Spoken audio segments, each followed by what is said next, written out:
दौदपूरला आम्ही आहोत आणि गावाच्या थोडंसं बाहेरच हे आता तळ वाटतंय आपल्याला. पण काय खाली काय खाली सोयाबीन आहे. आता काढून आम्हाला दाखवलं. तुम्ही विचार करू शकता की त्या सोयाबीनची काय परिस्थिती झाली असेल. सगळं नासून गेलेलं आहे.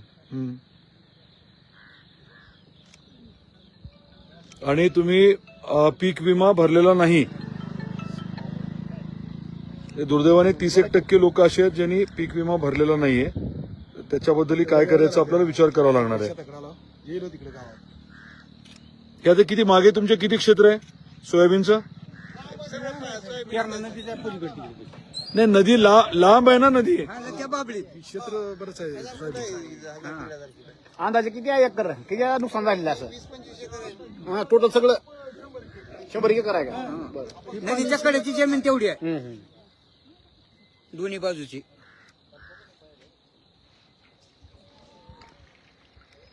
मगाशी आपण ऊस बघितला ना. ऊस बघितला पाहिला.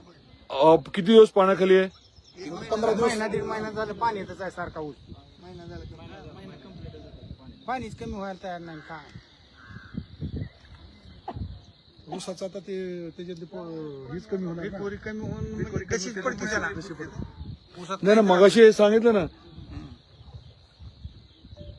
उतारा देत नाही ऊस. पाण्याचं आहे का ते? पाण्याचंच आहे. पाणीच आहे.